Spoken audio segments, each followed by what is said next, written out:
Czytanie z Księgi Rodzaju. Pan Bóg zawołał Adama i zapytał go: Gdzie jesteś? On odpowiedział: Usłyszałem twój głos w ogrodzie.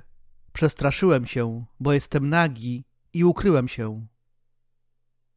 Rzekł Bóg: Któż ci powiedział, że jesteś nagi? Czy może zjadłeś z drzewa, z którego ci zakazałem jeść? Mężczyzna odpowiedział: Niewiasta, którą postawiłeś przy mnie, dała mi owoc z tego drzewa i zjadłem. Wtedy Pan Bóg rzekł do niewiasty: Dlaczego to uczyniłaś? Niewiasta odpowiedziała: Wąż mnie zwiódł i zjadłam. Wtedy Pan Bóg rzekł do węża: Ponieważ to uczyniłeś, bądź przeklęty wśród wszystkich zwierząt domowych i dzikich. Na brzuchu będziesz się czołgał i proch będziesz jadł po wszystkie dni twego istnienia. Wprowadzam nieprzyjaźń między ciebie a niewiastę, pomiędzy potomstwo twoje a potomstwo jej. Ono ugodzi cię w głowę, a ty ugodzisz je w piętę. Do niewiasty powiedział: Obarczę cię niezmiernie wielkim trudem twej brzemienności. W bólu będziesz rodziła dzieci, ku twemu mężowi będziesz kierowała swe pragnienia, on zaś będzie panował nad tobą. Do mężczyzny zaś Bóg rzekł: Ponieważ posłuchałeś swej żony i zjadłeś z drzewa, z którego ci zakazałem, mówiąc: Nie będziesz z niego jeść. Przeklęta niech będzie ziemia z twego powodu. W trudzie będziesz zdobywał z niej pożywienie dla ciebie po wszystkie dni twego życia. Cierni i osad będzie ci ona rodziła, a przecież pokarmem twym są płody roli. W pocie więc oblicza twego będziesz musiał zdobywać pożywienie, póki nie wrócisz do ziemi, z której zostałeś wzięty. Bo prochem jesteś i w proch się obrócisz.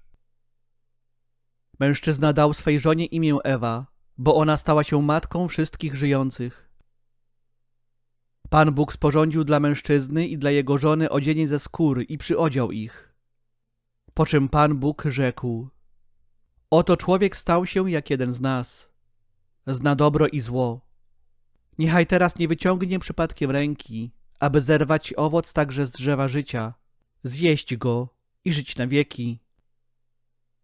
Dlatego Pan Bóg wydalił go z ogrodu Eden, aby uprawiał tę ziemię, z której został wzięty.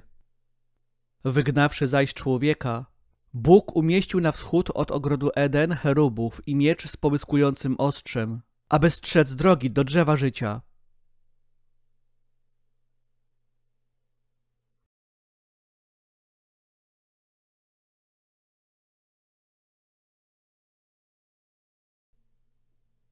Słowa Ewangelii według świętego Marka.